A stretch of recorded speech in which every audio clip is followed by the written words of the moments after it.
What are the things that you fear that's been keeping you from living your dream? That's been keeping you from doing some things that you would like to do? Just think about those things. Every time your voice speaks and thinks about having something new, fear is there to squash it. Every time you want to try something new, fear is there to squash it. Every time you want to go somewhere new, fear is there to squash it. The big problem I see in the world today is that too many people are letting fear always win these inner conflicts. What if you don't do it? What if you don't chase your dreams?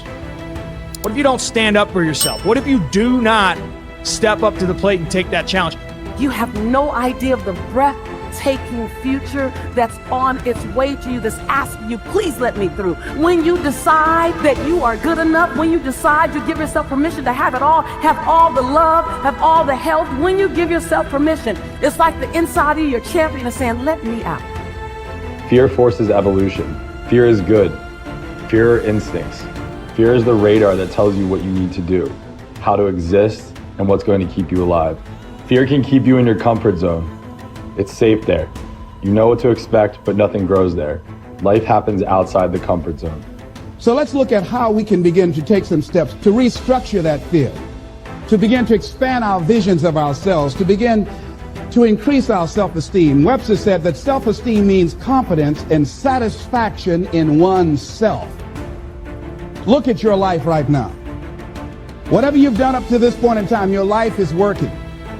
Whatever you have produced, it came out of you as a result of the kind of person that you have become. You have to be fearless. You have to be completely fearless and have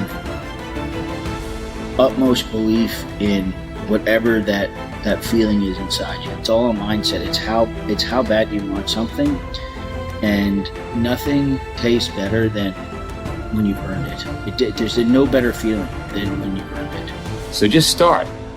Stop talking about it. If not now, when? If not you, then who?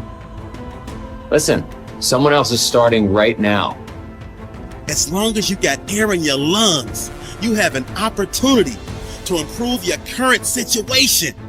So human up.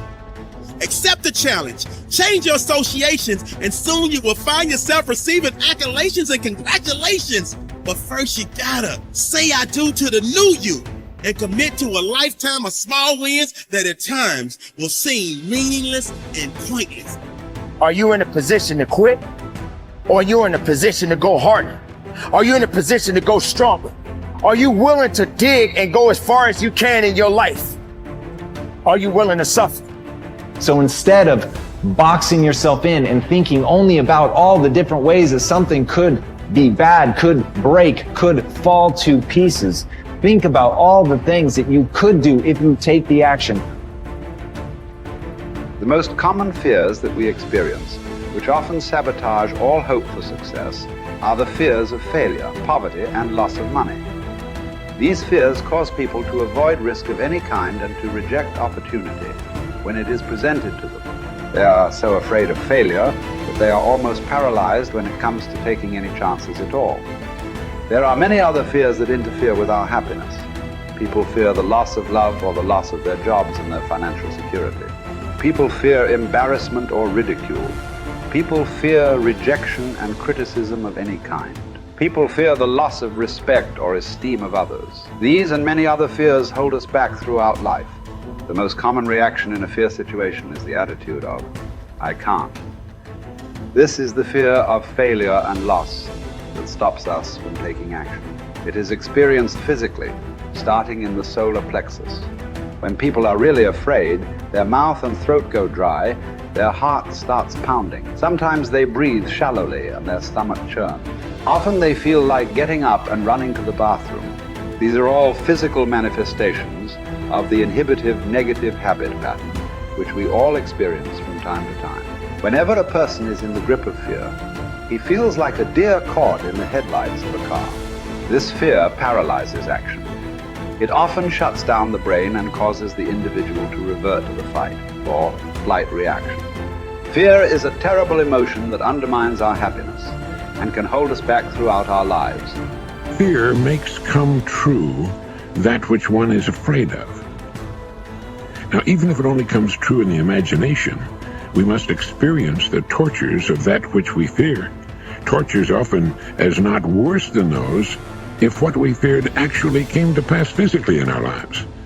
It's why the old line, "A coward dies 1,000 deaths. A brave man dies but once," is really true. Fear makes come true that which one is afraid of. If fear of something is held long enough, it may well bring on that which we fear, but it really doesn't make much difference because experiencing the fear is the same thing. That is, as far as our mind and body are concerned, it's actually happening over and over again, doing its inevitable damage to our physical bodies. Ralph Waldo Emerson said that fear is ignorance. Whenever we're afraid of something, I don't mean the perfectly natural, normal fears that work to keep us alive, but the gnawing, unreasoning, illogical, and neurotic fear of something. It's only because we don't know the real truth about it. If we did, the fear would vanish.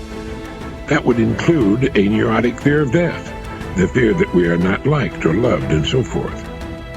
I think the thing to remember here is that when we fear something, it takes its toll on our mind and body just as if that which we fear had in fact come to pass. And we can bring to pass that which we fear. If you want to change attitudes, start with a change in behavior. In other words, begin to act the part as well as you can of the person you would rather be, the person you most want to become. Gradually, the old fearful person will fade away. Dr. Frankl learned that by controlling his attitude, the concentration camp fell away. His mind was free to roam where he wanted it to roam, think about what he wanted it to think about. It was as free as the birds, freer really, for it could fly to the ends of the earth, to the ends of imagination in an instant. And so can yours, and so can mine. You need large amounts of self-discipline to deal courageously with all the fear-inducing events of your life. This is probably why Churchill said, "Courage is rightly considered the foremost of the virtues, for upon it all others depend." The fact is that everyone is afraid, and usually of many things. This is normal and natural. Often, fear is necessary to preserve life, prevent injury, and guard against financial mistake. So, if everyone is afraid, what is the difference between the brave person and the coward? The only difference is that the brave person disciplines himself to confront, deal with, and act in spite of the fear. In contrast, the coward allows himself to be dominated and controlled by the fear. Someone once said that with regard to warfare, although it applies to any situation, the difference between the hero and the coward is that the hero sticks in there 5 minutes longer. Fortunately, all fears are learned. No one is born with fears. Fears can therefore be unlearned by practicing self-discipline repeatedly with regard to fear until it goes away. Your ability to confront, deal with, and act in spite of your fears is the key to happiness and success. One of the best exercises you can practice is to identify a person or situation in your life of which you are afraid and resolve to deal with that fear situation immediately. Do not allow it to make you unhappy for another minute. Resolve to confront the situation or person and put the fear behind you. The only way to deal with the fear is to address it head on. Remind yourself that denial is not a river in Egypt.